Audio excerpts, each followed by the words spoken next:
6h50 da manhã, pelo horário de Brasília, nós estamos com imagens ao vivo de Kiev, a capital da Ucrânia, para te contar que hoje a guerra na Ucrânia completa um ano. A maior invasão europeia desde o fim da Segunda Guerra Mundial. A gente vê aqui, no telão justamente essas imagens ao vivo da capital, 365 dias depois dos primeiros ataques russos no país. Essa é a Praça da Independência, que ficou muito conhecida após os grandes protestos de 2014 contra a influência russa no governo. Enquanto autoridades mundiais reafirmam o apoio ao país em guerra, o presidente ucraniano divulgou uma mensagem para marcar a data. Nós vamos então conversar com a nossa correspondente na Europa, Cecília Malan, que tem todos os detalhes direto de Londres. Bom dia para você, Cecília. O que Zelensky disse nessa mensagem, nesse marco tão importante?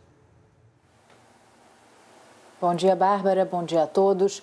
Na mensagem publicada junto com um vídeo nas redes sociais, Zelensky diz assim: no dia 24 de fevereiro de 2022, milhões de ucranianos fizeram uma escolha, não pela bandeira branca, mas pela azul e amarela.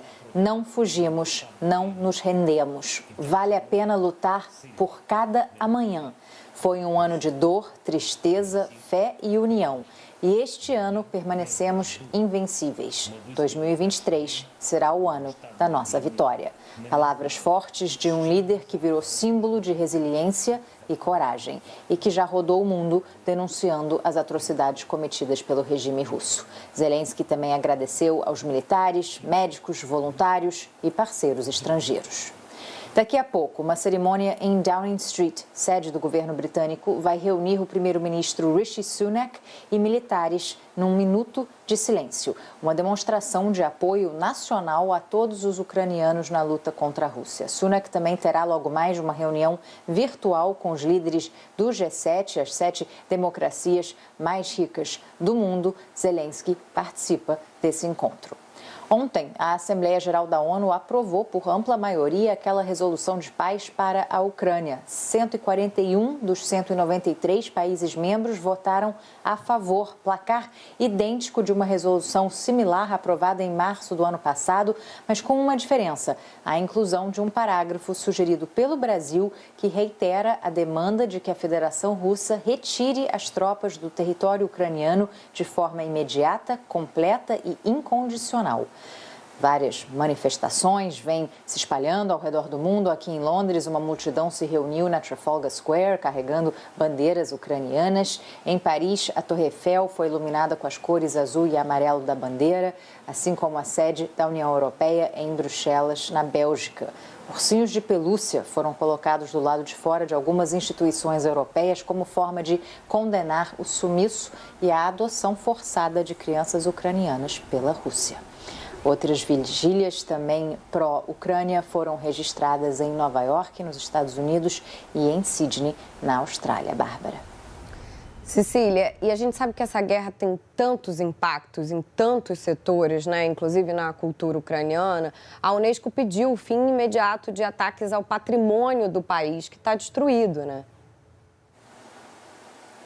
Sim, Bárbara, mais de 240 locais culturais, como museus, memoriais, teatros e bibliotecas, foram danificados em ataques russos nesse primeiro ano de guerra. Há relatos de roubos de acervos pelo exército de Vladimir Putin. Lembrando que ele disse em 2008 que a Ucrânia não é um país e em 2021 identificou russos e ucranianos como um só povo. Sinais claros de que o regime de Putin quer apagar, negar a identidade cultural ucraniana. É o que vamos ver agora na reportagem.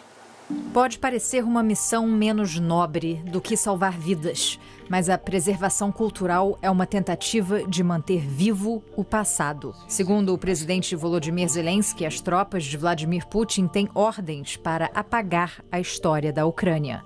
Destruir a identidade nacional é uma arma de guerra.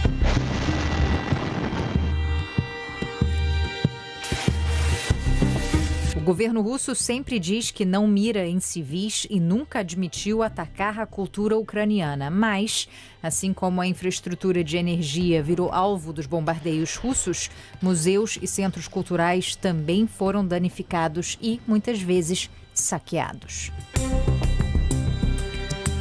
A nossa equipe conversou com a diretora de Cultura e Emergência da Unesco. Krista Picat nos falou da logística envolvida para proteger o patrimônio do país em guerra. What we do at UNESCO is really work hand in hand with the Ministry of Culture and Information Policy of Ukraine. We verify the damage done to cultural heritage by actually looking at different sources of information, also complementing this information that we find with satellite images. No último ano, iniciativas locais tentam armazenar a herança cultural ucraniana, seja usando acervos digitais para documentar prédios históricos, estátuas e monumentos, protegendo as obras físicas com sacos de areia ou transportando peças para locais mais seguros, longe das linhas de frente. Para chamar a atenção do sofrimento dos ucranianos, o artista de rua Banksy viajou até Kiev e pintou 7 murais em prédios destruídos. Agora, existe toda uma discussão sobre o que fazer com eles. Deixar na Ucrânia como lembrança desse período, mesmo correndo o risco deles serem demolidos ou roubados? Ou preservar essas obras urbanas fora do país em guerra? It's always better to keep the art and artifacts in the countries, and given that Ukraine is only partly affected by the war, we believe that there are means for the country to actually make sure that this heritage is well preserved in the country, in Ukraine. Instituições e indivíduos estrangeiros enfrentam outro dilema: como lidar com a produção artística russa? O ministro da Cultura ucraniano sugere uma onda de boicotes. Usou o argumento de que a Rússia trava uma batalha existencial ao tentar destruir a cultura e a memória da Ucrânia. E pediu que as apresentações com obras de artistas russos sejam suspensas até o fim do conflito, de Tchaikovsky a nomes modernos da música e das artes plásticas. A Royal Opera House, aqui de Londres, diz que não trabalha com instituições estatais russas nem com pessoas claramente associadas ao regime de Vladimir Putin. Cancelou, por exemplo, uma temporada de apresentações do balé Bolshoi, historicamente celebrado o mundo afora, mas manteve no repertório composições de Tchaikovsky. Qual é o limite? Fica a discussão. O bailarino ucraniano Oleksiy, com quem conversamos no início da guerra e de novo agora, tem opiniões fortíssimas a respeito. Є певна ситуація десь, але в мене ще такого не було, я відказуюсь. Я ніколи не виходжу з росіянами на сцену. Я не можу, це просто... Є навіть, запрошували на гала-концерти, танці за мир, так звані танці за мир. То, звісно, ми не виходимо з ними на одну сцену, це ганьба і взагалі я не розумію цих людей.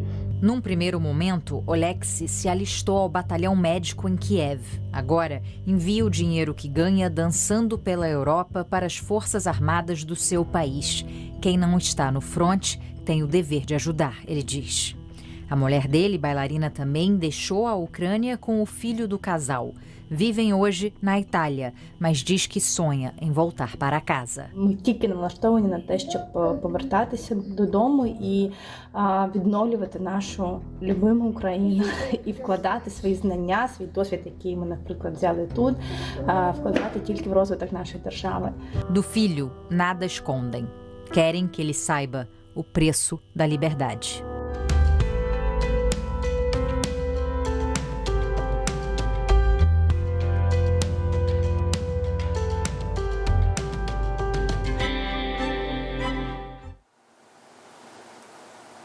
Como disse a nossa entrevistada da Unesco, Bárbara, cultura importa. A cultura é fonte de identidade, fonte de força e resiliência. E a cultura importa antes, durante e depois das guerras. Com certeza, Cecília. Que bela reportagem. Parabéns a você e a nossa editora, Iona. É realmente uma questão muito importante para eles, eles reforçam muito isso em diversas entrevistas. Quando eu estive em Prudentópolis, que é uma cidade, né, toda colonizada por ucranianos aqui no Brasil, eles falaram isso muito. Então, é importantíssima essa discussão e tudo isso que você nos traz. Obrigada.